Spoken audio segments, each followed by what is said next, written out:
हाजरीन, आज हम देख रहे हैं एडवोकेट अनंत राव जगतकर साहब की केज असेंबली के ताल्लुक से प्रेस कॉन्फ्रेंस। एडवोकेट अनंत राव जगतकर साहब ने प्रेस कॉन्फ्रेंस में कहा कि केज असेंबली की नामजदगी करते वक्त बौद्ध शख्स को तरजीह दी जानी चाहिए। सर्वांना नमस्कार। सर्व पत्रकार मित्रांचं मी मनपूर्वक स्वागत करतो। आमच्या विनंतीला मान देऊन आपण सर्वजण आलात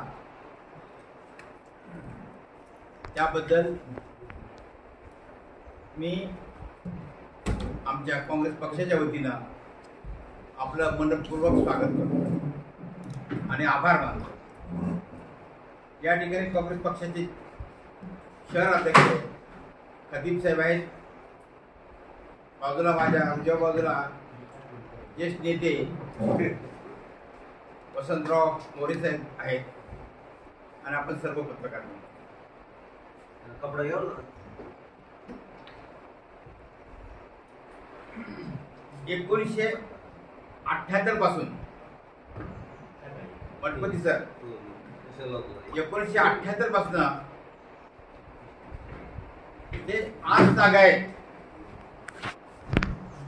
अनेक विधानसभा निवडणुका झाल्या, परंतु केज या राखीव मतदारसंघामध्ये विशिष्ट जातीलाच सातत्याने संधी मिळत गेली। महाराष्ट्रामध्ये अनुसूचित जाती संख्या भरपूर आहे, 59-60 आहे, परंतु आणि त्यामध्ये 1978 साली चर्मकार समाजाला संधी मिळाली। 1980 मध्ये स्वामी साहेब गेले निवडून। 1985 काय आहे का प्रश्न? असे बाबा, तुम्ही शहराध्यक्ष आहात।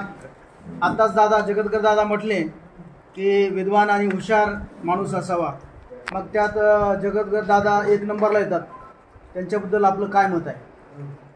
आज जी पत्रकार परिषद दादानी जी घेतली जगतकर साहेबांनी, मी त्यांच्या बोलण्यावर सहमत आहे। कारण आमची परवा मीटिंग झाली, ज्यावेळेस जगतकर दादा तिथं हजर नव्हते, परंतु त्याच्यामध्ये आमचं असं ठरलंय की परळी, केज आणि आंबेजोगाई ह्या तिघांमध्ये परळी, केज आणि बीड ह्या तिन्ही आम्हाला उमेदवारी आमच्या काँग्रेस पक्षाला द्यायला। काँग्रेस पक्षाला महाविकास आघाडीने ही जागा केजची विधानसभा मतदारसंघ सोडावा आणि त्या ठिकाणी बौद्ध उमेदवार काँग्रेस पक्षाने द्यावा। त्यासाठी जर सक्षम उमेदवार दुसरा नसेल तर मी स्वतः त्या जागेवर लढण्यास इच्छुक आहे। धन्यवाद।